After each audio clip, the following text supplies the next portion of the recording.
When you say, I want to move the horse from walk to gallop, and he wants to do it, there is nothing special about it. Everyone does it. The jockey does it, the show jumper does it, the normal rider does it, because the horse wants to gallop, and you want to gallop too, so when you move him, he will move. But imagine the horse wants to trot, or to canter. But for you, he will jump from walk to gallop. This is something that only good riders do. They do it with all horses, or most horses, that only good riders do it. Only good riders achieve it. Controlling the horse with horses, total control, with horses, in front of horses, behind horses, when I'm totally controlling the horse, it is something that only good riders achieve. Making the horse smell another stallion or smell another mare and control him and make him move back and stop him and move left or right, and you are having total control on him while he's smelling or fighting another horse is something only true horsemen do. Breaking a horse from the beginning until the end without any help from people or equipments or tools, which means only you, the horse and the bridle, from the beginning until the end without help from anyone or anything, and you achieve what I achieved. You achieve what you achieved with your own horse, with the horse that you are breaking. For example, you ride him outside in the first day. In the first day he did not buck. In the first trot or canter or gallop he did not buck. While cantering or galloping or trotting, you can stop him whenever you want. You can move him back whenever you want. All of that with just a bridle and no saddle. That is something only true horsemen achieve. All these things and much more are things that only good riders do, which means automatically when you see them do it, you say that they are good. Why? Because you know the only way for achieving these things is the right ways of riding. You have so many different ways, but all of them are right. But you cannot achieve these things by using a wrong method of riding or a bad method of riding, which means bad riders can't do it. Now, examples for the opposite side, the other case, which is something that all riders do. Some do it in a bad way, some do it in a good way. Some examples are show jumping, making the horse jump. Anyone can do it. For example, laying down. Anyone can make the horse lay down in a way or another. They do it in the circus, they do it in a bad way, they do it in a good way, they do it in the right way, they do it in an ugly way. At the end, they can do it in so many different ways. So just doing it is not special. If you do it in the right way, it's right.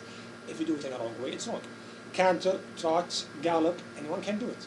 Riding bareback in a common, general way, most people can do it. I can do it. Ride bareback in a paddock, in a stall, in walk, in canter, a pony, a calm horse, a cold blood, and there is nothing hard about it. So just riding bareback is not special. A lot of people can do it. It's harder, but it's not special. But totally controlling the horse bareback is something completely different. So just riding bareback, a lot of people can do it in so many different ways. So just doing it does not make you a good rider. The same goes for riding positions. All riders can do this or that position. But if you do it in the right way, it's right. If you do it in the wrong way, it's wrong. The horse's behavior, forcing the horse to become hot or forcing the horse to become calm or cold, means nothing special. You can do it in a bad way and you can do it in a good way. Bending his neck and making him give you a loose neck or loose rein is not special. You can do it in a good way and you can do it in a bad way. So it depends on how you do it.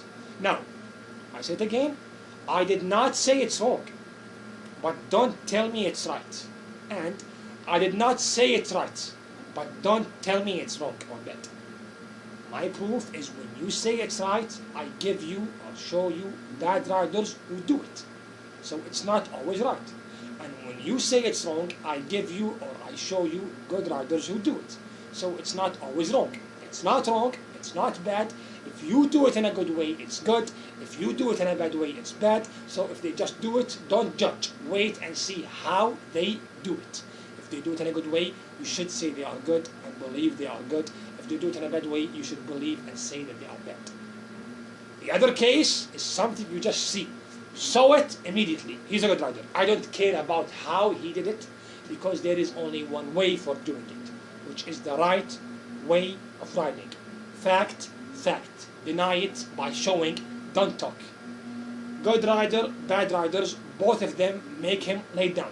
How can you deny that? Good rider, bad rider.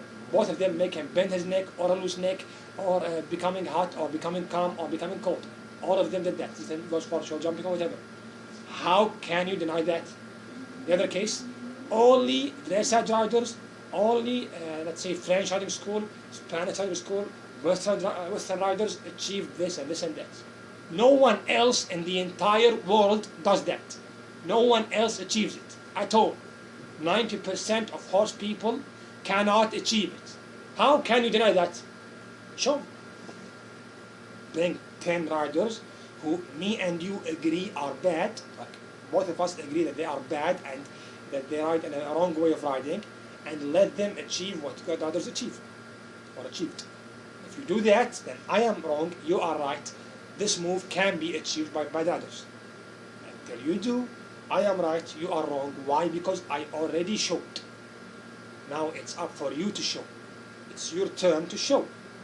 I showed, then I talked, then I showed again to prove my point. To prove your point, you have to show me something bigger, more clear than what I said, which is physically impossible. No one did that, no one is doing that, no one will do that. That's why they talk. There is nothing wrong with talking, but talk after you walk the walk. Or at least walk the walk while you are talking. Or at least walk the walk after you talk. But talking for 30 or 40 years without showing me anything special when you ride the horse means absolutely nothing. I can start riding horses, and after 40 years I say I have experience in horses. My experience in horses is 30 years, 40 years of experience, 30 years of experience, 25 years of experience. Of what? Okay, you have 25 years of experience, and that experience is in what? Controlling horses? No. Real trust? No. Something special? No. Real and true love? No. Then what is that experience? Saying I'm good. I have experience in saying I'm good. Anyone can do that. A lot of people don't want to do it, but anyone can do it. But when I show you something that you told me is impossible, that they told me is impossible, that I believed is impossible, and I achieved it when I was 14 years old, and I still do it until now, and you want to convince me that this is wrong, and you want me to stop doing it and get back to the wrong things I was doing before you started riding horses? So technically you are telling me to stop being a good rider and get back to being a bad rider. So you don't want to develop me, you want to ruin me. Leave the light and go back to darkness. If you want me to leave the light, show me something that has more light, lighter, more clear, better. But you want me to leave the light and go back to the darkness that I was already in before you started riding horses. My reply is keep talking, keep dreaming, keep wishing. At the end, you know, I know, they know you are lying or you are wrong. If you are absolutely honest and you really believe it and you swear to God that you are not lying, then it's very simple. You are dumb. In horsemanship, you are dumb. I'm not saying you are a stupid person, but I'm saying in horsemanship, you are just dumb. You knows nothing about horses. Again, it's a fact.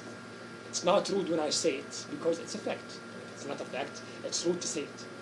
But when it's a fact, it's a fact. It's that simple. Why is it a fact? Because you see it in front of you and you still deny it. You see someone showing you what he said in front of you, showing you what they denied, showing you what they said is impossible, and you still deny. In my book, you are a liar. You insist that you are not a liar. The other option, the other excuse is that you are dumb and stupid. There is no third option. Liar or stupid, you choose. As I showed, they showed, good riders showed. My challenge is in front of you. I want you to achieve what dressage riders achieved. I want you to achieve what Western riders, good ones, achieve.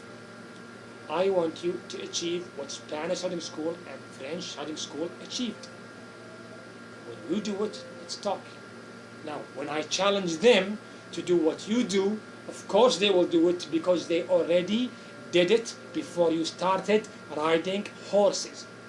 And because everyone else, including you, can do it. You cannot challenge someone to ride in show jumping. Anyone can do it. Some are good, some are bad, but most people can do it. The same goes for racing. The same goes for a lot of other sports. But in some true horsemanship, moves or ways or styles, no one can do it. I'm telling you, it's impossible for you to achieve what she achieved, what he achieved. You're not good enough for it. It's that simple. It might be rude, but it's a fact. You can't do it. You're not good enough to do it. But anyone can do the special things. Special things need special people. Again, I'm not saying it to show off. I'm saying it to piss off the people who are lying. The people who lie deserve to be pissed off. I want to piss them off because they are lying. You should get under their skin because they are lying. So pissing them off happens when you give them the truth. The truth hurts for them. It's that simple. So that's my opinion about things that only good riders achieve and things that all people can achieve. That's my opinion about this issue or this subject.